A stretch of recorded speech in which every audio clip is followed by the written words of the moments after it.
So hello everyone, welcome back to Dynamic Dose again. आज है हमारी वेक्टर सीरीज का आखिरी chapter. We will be covering Lami's theorem and sine law etcetera etcetera today. So before starting, this is something about me again. As you know, my name is Nikhil Varman. I have done my BTech from Triple IT Jabalpur and I am working as a software developer in an organization. So this is a little about me. Let's just jump to the topic. ठीक है, तो जैसे कि मैंने बोला, आज हम करने वाले हैं sine law. Okay, what is this sine law? तो सबसे पहले तो एक छोटा सा ट्रायंगल की हमको नीड होगी यहाँ पे। तो यहाँ देख लेते हैं, ट्रायंगल हमारा बन चुका है, इसकी साइड्स और एंगल्स हम डिफाइन कर देते हैं। ठीक है, तो if this is apex A, B and C, angle A है यहाँ पे, तो सबको पता है कि एंगल के सामने वाली साइड को उसी के नाम से रिप्रेजेंट करते हैं। सो बी के एंगल के सामने स्मॉल बी और एंगल सी के सामने स्मॉल ऑफ स्मॉल सी। ठीक है, अब यार साइन लॉ में ना जो छोटी सी चीज मैं आपको आज बताने वाला हूं वो ऐसे करके हम समझने वाले हैं। यहाँ देखो, अगर मैं यहाँ पे एपेक्स ए से एक परपेंडिकुलर डाल दूं बीसी लाइन पे, ठीक है, इट इज अ परपेंडिकुलर, ठीक है, और इस पॉइंट को मैं नाम दे दूं, जिस जगह पे मैंने ए लिखा है ना, इसको मैं पी कह देता हूँ। ओके, थोड़ा सा इसको रिमूव करते हैं, ओ सॉरी, थोड़ा सा इसको रिमूव करते हैं और इसे हम नाम दे देते हैं पी, है ना। ठीक है, साइड है हमारी ए, ठीक है, यहाँ पे ऐसे रिप्रेजेंट कर देता हूं मैं। अगर साइड ए है और ये पी है, तो देखते हैं भाई, अगर मुझे एपी चाहिए ना, तो एपी कैसे निकाल सकता हूँ? एक बात बताओ, ये एंगल बी है, मुझे चाहिए एपी। ठीक है, मैंने जब कंपोनेंट्स पढ़ाए थे, या बोलना चाहिए रेक्टेंगुलर कंपोनेंट ऑफ वेक्टर पढ़ाए थे, तब मैंने कुछ बताया था। इसका प्रोजेक्शन जो होगा ना, साइन साइन बी में क्या लिख सकता हूँ? साइन बी में लिख सकता हूँ, है ना, AP, AP upon A B, which is AP upon C of course. ठीक है, so AP is equal to, मैं बोल सकता हूँ, AP इज इक्वल टू, मैं बोल सकता हूँ C sine B, C sine B। बिल्कुल सर, बिल्कुल बोल सकते हो। ठीक है, सिमिलरली यार, अगर इस साइड वाले ट्रायंगल को मैंने सॉल्व कर लिया और इस साइड वाले ट्रायंगल से भी तो AP मिल सकता है मुझे, तो AP यहाँ से क्या मिल जाएगा मुझे? AP यार यहाँ से आपको मिलेगा, यहाँ से आपको मिलेगा, if this is C, sorry sorry sorry sorry, no no no no, sine B and B। ओके, सो B साइन C मिल जाएगा यहाँ से। ठीक है सर, ये मिल जाएगा अपने को। अब अगर ये दोनों बराबर है यार, ये दोनों बराबर हैं, so C sine B is equal to B sine C. क्या मैं नहीं लिख सकता? बिल्कुल लिख सकते हैं सर। सो सी अपॉन, अगर मैं साइन सी लिख दूं, इसको यहां ले आऊं, और बी अपॉन में साइन बी लिख दूं, तो क्या कुछ गलत लिख रहा हूं मैं? क्या कुछ गलत लिख रहा हूं? बिल्कुल नहीं सर, ऐसा ही तो होगा। ठीक है, नॉर्मल कैलकुलेशन है, अभी तक कुछ भी एक्सेट्रा कोई भी लॉ थ्योरम नहीं बनाया मैंने। ठीक है, चलो भाई, ये बढ़िया लिख दिया। अभी भी यार एंगल ए के बारे में कुछ अता पता सा नहीं दिख रहा है सर अपने को।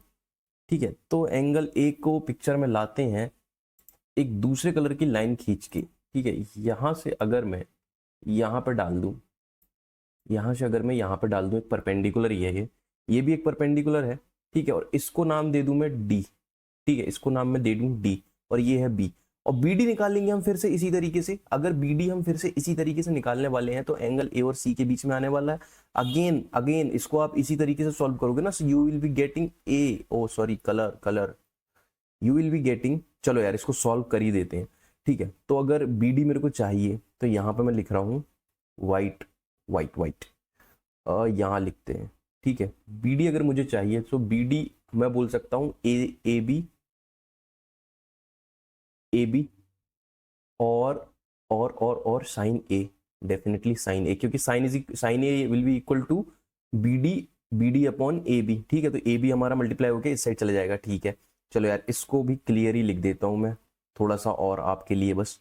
ठीक है, तो अगर मैं साइन ए लिखूंगा ना, तो हर कोई बोल सकता है perpendicular by hypotenuse, so B D upon A B अगर मैं लिखूं, और which is equal to B D upon में सी में लिखूं, तो क्या मैं गलत रहूंगा? क्या मैं गलत हूं किसी भी तरीके से? बिल्कुल नहीं सर, बिल्कुल नहीं। ठीक है, तो B D is equal to आ जाएगा सी साइन ए। ठीक है, अब एक और बी डी, जैसे कि इधर पे ये वाले ट्रायंगल को सॉल्व किया था, ये वाले ट्रायंगल को सॉल्व किया था, परपेंडिकुलर के दोनों साइड के ट्रायंगल्स को सॉल्व किया था, उसी तरीके से पहले ये रेड क्रॉस को मिटा दिया जाए, इस रेड क्रॉस को मिटा दिया जाए, और इस लाइन को भी हमको हटाना है यहाँ से, इस लाइन को भी यहाँ से मिटा दिया जाए, और फिर से कलर ले लिया जाए हमारा, और इस वाले ट्रायंगल और इस वाले ट्रायंगल के लिए मैं सॉल्व करूं, तो पहला ट्रायंगल तो सॉल्व कर दिया है, दूसरा ट्रायंगल देखते हैं, वहां से बीडी की वैल्यू निकालते हैं। सो बीडी की जो वैल्यू आएगी ना उसी तरीके से आने वाली है इस बार ए साइन सी। अब बीडी बीडी बराबर होंगे, so C sine A is equal to A sine C. Again इनको हम यहां वहां मल्टीप्लाई कर देंगे, is equal to C by sine C. क्या कुछ फिर से कुछ डिफरेंट किया मैंने? सो यहाँ पे इक्वेशन वन देखो भाई, C by sine C is equal to B by sine A है, यहाँ पे C by sine C is equal to A by sine A है। तो क्या ये तीनों ऐसे अगर मैं लिख दूं तो कोई गलत कर रहा हूँ क्या? हाँ, कोई गलत कर रहा हूँ क्या मैं? अगर 4 इज इक्वल टू 4 यहाँ पे था और ये 4 है तो ये भी तो 4 ही होगा। तो इन तीनों को अगर हम बराबर लिख दें तो कोई गलती कर रहे हैं क्या? कोई गलती कर रहे हैं क्या बाबू? बिल्कुल नहीं सर, बिल्कुल नहीं। ठीक है, सो साइन ए यहाँ पे आ गया, इसे कहते हैं भाई, इसे ही ना, इसी बला को कहते हैं साइन लॉ। ठीक है, तो एक बढ़िया सा ले लेते हैं चौकोर डब्बा, इसको कर देंगे उसमें पैक। ठीक है, इसको आप नोट कर सकते हो चाहो तो। ये हो गया भाई साइन लॉ हमारा। ठीक है, ऐसे काम करता है साइन लॉ। चलो यार बहुत बढ़िया। अब साइन लॉ क्यों पढ़ा है ना, उस पर जंप करते हैं हम। तो भाई हमने साइन लॉ सीखा है ताकि हम सीख सकें लेमीज थ्योरम को। क्या कहता है लेमीज थ्योरम? सो बिफोर मैं इसको एक्सप्लेन करूं, हम थोड़ा सा इसकी डेफिनेशन लिख सकते हैं। ठीक है, सो लिखना तो मेरे साथ ही साथ लिखना। If a particle is under the influence of forces FA, FB, FC, it will be in equilibrium if, क्या है ये if the vector sum of these forces is zero. क्या कहा मैंने कहा कि अगर एक पार्टिकल है यहाँ स्पेस में जिसे हम बुलाते हैं पी, और उसमें 3 फोर्सेस लग रहे हैं। ठीक है, कुछ ऐसा लग सकता है, कुछ ऐसा लग सकता है और कुछ ऐसा लग सकता है, ठीक किसी भी डायरेक्शन में लग सकते हैं। तो भाई अगर अगर वेक्टर सम क्या होता है? F A B C forces है मेरे, A B and C. Okay, और वेक्टर होते हैं सारे फोर्सेस। तो F A plus F B plus F C, if vector sum of all these three is zero, then ये पार्टिकल पी है, जो ये पार्टिकल पी है, इसने स्पेस में क्या चीज अचीव कर ली है? इक्विलिब्रियम।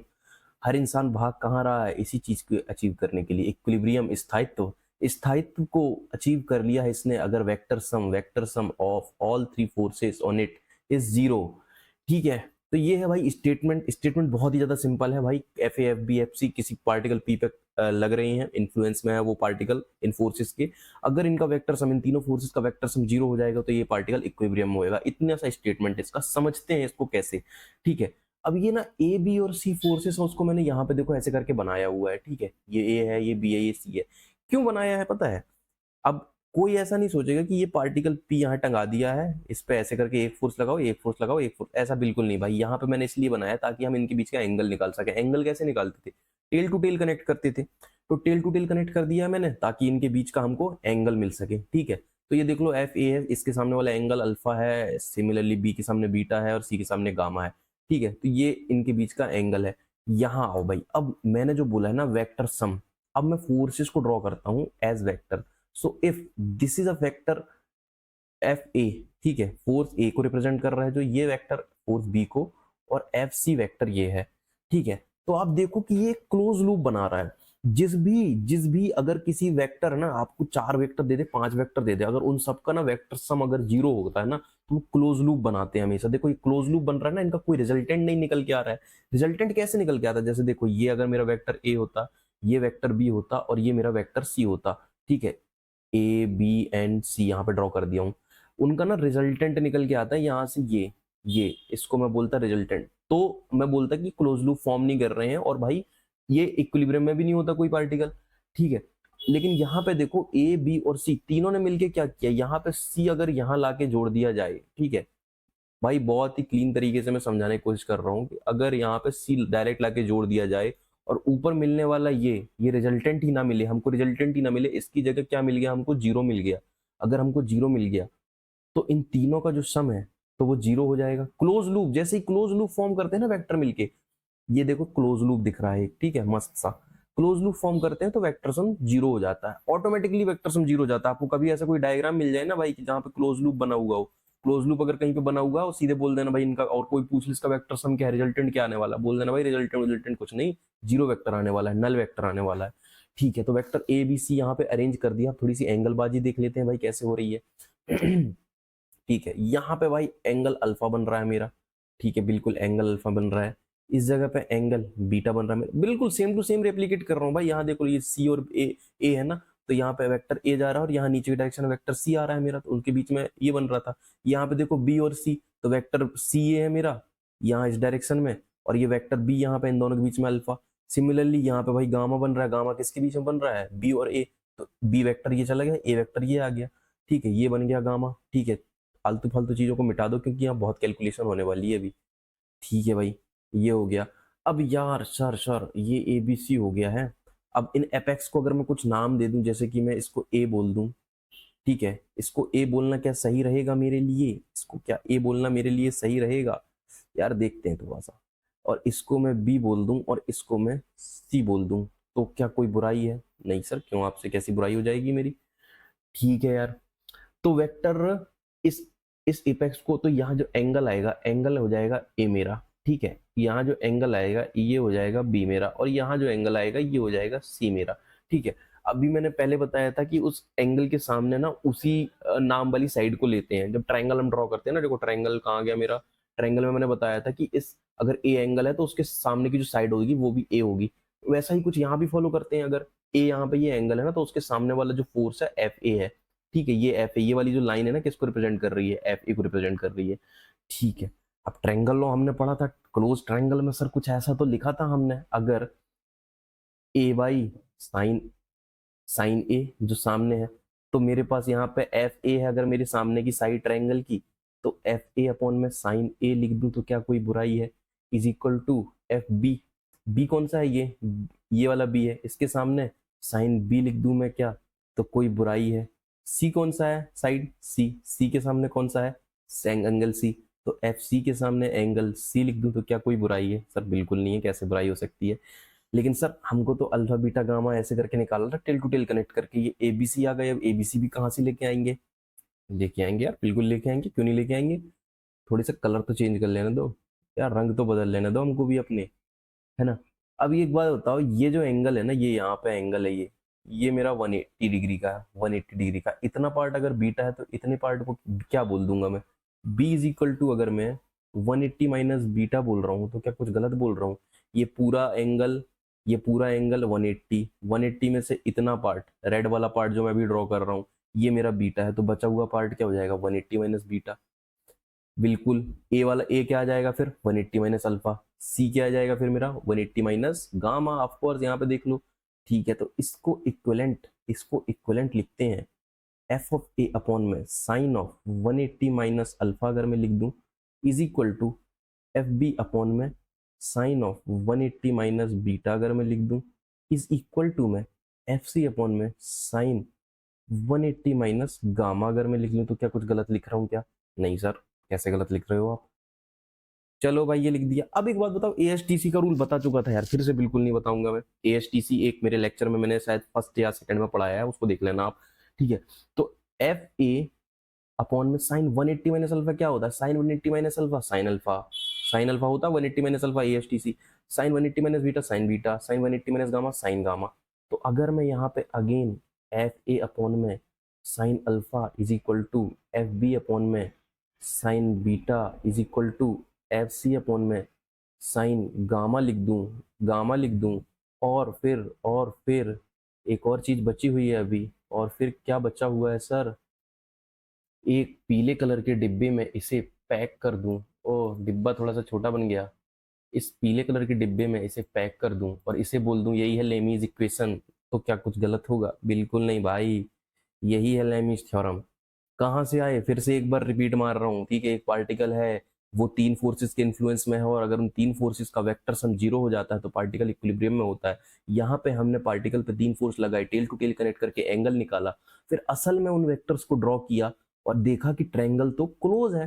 और जब भी क्लोज कोई कर्व बन रहा है, क्लोज कोई आकृति बन रही है, क्लोज कोई लूप बन रहा है, तो वेक्टर सम जीरो ऑब्वियस वैसे ही हो जाता है। रिजल्टेंट कुछ मिला ही नहीं है, रिजल्टेंट कुछ नहीं मिला, फिर हमने बस हमारे ट्रायंगल लॉ को यूज किया और यहाँ पे इसको ड्राइव कर दिया और लेके आ गए सीधे यहाँ पे। अब फोर्सेस अगर इक्विलिब्रियम में है तो ऐसा कुछ सिनेरियो बैठेगा भाई। पढ़ लिया लॉ ना, एक और अच्छी चीज अब समझ में आएगी यार। देखो यहाँ पे लगा, अब आता है ओरिजिनल क्वेश्चन जैसे जेई वगैरह में पूछे जाते हैं। ठीक है, लॉ बहुत हो गए। एक कोई पार्टिकल है भाई, उसमें 100 न्यूटन का फोर्स नीचे की डायरेक्शन में लग रहा, ऑफ कोर्स उसके मास की वजह से लग रहा होगा। ठीक है, अगर ये एक डब्बा है ना, ठीक है, 10 kg मास का हो गया तो 10 multiply by G M G, M G नीचे की डायरेक्शन में लगता है। इस पर कोई बिल्कुल ध्यान मत दो, है ना, ये तो बस ऐसे ही टाइम पास के लिए बता दिया। अभी बाद में इसे अच्छे से पढ़ाएंगे जब फोर्सेस पढ़ेंगे हम। तो अगर ये कोई पार्टिकल है और उस पर 100 न्यूटन फोर्स डायरेक्शन नीचे नीचे डायरेक्शन में लग रहा है और यहाँ पे लग रहा है मस्त T2 T1, T2 T1 मतलब टेंशन 1 और टेंशन 2, तो T1 T2 की क्या वैल्यू आएगी अगर हमको ये एंगल दिए हुए हैं तो। ओ भाई कुछ तो लैमिज इक्वेशन जैसा दिख रहा है मुझे। ठीक है सर। यहाँ पे देखो, अगर यार ट्राइंगल का जो वो होता है ना, क्या कहते हैं उसको, एंगल्स का सम क्या होता है, 180 होता है। और 37 और 53 को जोड़ोगे ना तो आपको मिलेगा 90। अगर 90 ये दोनों हो गए तो ऑफकोर्स 90 ये होगा, ताकि टोटल जो हो 180 हो पाए। ठीक है, यहाँ पे देखो आप थोड़ा सा समझने की कोशिश करना भाई। इस एंगल को ना 37 होगा ऐसा। देखो जब भी ऐसे जेड टाइप का आकृति बनती है ना, टेंथ में कहीं ना कहीं तो पढ़ा होगा, अगर ये थीटा है तो ये भी थीटा होता है हमेशा। ठीक है, तो यहाँ पे 37 होगा। सिमिलरली दूसरे कलर से बनाता हूं मैं, ये जो होगा ना, ये मेरा 53 होगा। और 53 नीचे का तो ये 90 सबको दिख रहा है, नीचे का तो ये 90 सबको दिख रहा है, इसका मतलब ये मेरा अल्फा हो गया। अल्फा क्या होगा, 37, 90 प्लस 37। ठीक है, और ये इसको बोलते थे बीटा। बीटा क्या हो गया, 90 प्लस 53। ठीक है, अब देखते हैं यहाँ पे। देखो यार, अब T1 के सामने उसका एंगल, T1 के सामने हमारा, नहीं T1 अपॉन में हमने बोला था, एक बार फिर से देख लेते हैं भाई। यहाँ पे क्या था, एफ इस डायरेक्शन होता है, एफ अपॉन में अल्फा होता है। ठीक है, तो T1 के सामने आ जाएगा मेरा साइन एफ। एफ ए यहाँ पे एफ बी क्या है मेरा, T1 है। साइन एंगल क्या है यहाँ पे, अगर इसको बीटा को मैं बोल दूं तो sine 90 plus 53 is equal to T2। T2 ये हो गया, T2 के सामने का एंगल क्या है, 90 प्लस 37, और वो भी साइन के अंदर, इज इक्वल टू ये T3 मतलब कि जो अगला फोर्स है वो तो 100 क्वेश्चन में ही दिया हुआ है, और उसके सामने का एंगल तो हमने निकाल लिया कि साइन 90 है। साइन 90 होता है 1 विच इज इक्वल टू 100। अब यार भाई नॉर्मल मल्टीप्लीकेशन है कि अगर T1 इज इक्वल टू में sine 90 plus theta is equal to होता है कॉस। ओ माय गॉड यार, साइन 90 प्लस थीटा हम भूल चुके हैं क्या। नहीं भाई, इसको मैं लिख दूंगा अगर ना 37, तो कुछ भी बुरा नहीं होगा, कुछ भी बुरा नहीं होगा, साइन 37, और मल्टीप्लाई बाय 100 लिख सकता हूँ। और वैसे ही T2 इज इक्वल टू में साइन 53 मल्टीप्लाई बाय 100 लिख सकता हूँ। नॉर्मल मल्टीप्लीकेशन है भाई, 100 के साथ बस इसका मल्टीप्लीकेशन कर दिया और 100 के साथ इसका मल्टीप्लीकेशन कर दिया, तो मुझे सिंपली आंसर मिल जाएंगे, सिंपली आंसर मिल जाएंगे मुझे। अब ये तो कैलकुलेट करके कमेंट डाउन कर देना भाई कि क्या आया आपका। ठीक है भाई, ये था भाई लेमीज इक्वेशन, उसका मैंने एग्जांपल भी करा दिया। और इसी के साथ भाई प्रथम अध्याय समाप्त था। हमारा वेक्टर जो सीरीज है यहाँ पे होती है एंड, है ना। वेक्टर की सारी चीजें जितनी फिजिक्स में लगनी है, जितनी फिजिक्स में यूज हो सकती है ना, वो मैंने सब बता दी है। इसके अलावा वेक्टर एक पूरा सेपरेट टॉपिक होता है मैथ्स में। इन फ्यूचर अभी कभी अगर हम वेक्टर या सॉरी मैथ्स का सीरीज स्टार्ट करेंगे तो हम वेक्टर को डेफिनेटली अच्छे से कवर करेंगे। पूरे जितने लॉज होते हैं इसमें, प्रोजेक्शन ये वो सब चीज बता देंगे। फिजिक्स में जितना लगना है उतना वेक्टर इनफ मैंने पढ़ा दिया है। इसके अलावा कोई ऐसा क्वेश्चन नहीं आएगा जहां पे इससे ज्यादा वेक्टर लग जाए। ठीक है, इतना ही पूरा ऑल टोटल लगना है, इतना ही आप पढ़ो if you are learning physics. ठीक है, जब आप 12th की मैथ्स पे जंप करोगे डेफिनेटली वहां पे वेक्टर अच्छे से पढ़ना यार, तब और अच्छे से आपको फिजिक्स आने लग जाएगी ऑब्वियसली। लेकिन टिल देन ठीक है, बहुत ज्यादा आपको डिग डाउन नहीं करना है वेक्टर में। जितना मैंने यहाँ पे पढ़ा दिया ना, ये 4 लेक्चर की मेरी सीरीज थी, 4 लेक्चर में हमारा पूरा वेक्टर की प्लेलिस्ट खत्म कर दी है। इतना आपके लिए काफी है। तो ठीक है भाई, यहाँ पे इसको एंड करते हैं। और अगेन जाने से पहले हमारे बारे में थोड़ी सी चीजें जो कि आप जानते ही हैं, हमारे इंस्टाग्राम को जरूर सब्सक्राइब कर लेना, और यहाँ पे भी यार चैनल सब्सक्राइब कर लो, लाइक एंड अपने फ्रेंड्स के साथ शेयर कर लो, क्योंकि we are about to start live streaming. ठीक है, उसमें हम, अगर आप ज्यादा से ज्यादा लोग आते हैं तो डेफिनेटली काइनेमेटिक्स जो है मैं वो लाइव स्ट्रीम करके पढ़ाऊंगा, इंस्टेड ऑफ कि ऐसा डायरेक्ट वीडियो बना के डाल दूँ। तो सो ज़्यादा इंटरेक्शन हो पाएगा ना, आपके जो भी क्वेश्चन है वो लाइव पे ही हम सॉल्व कर सकें। So this is it.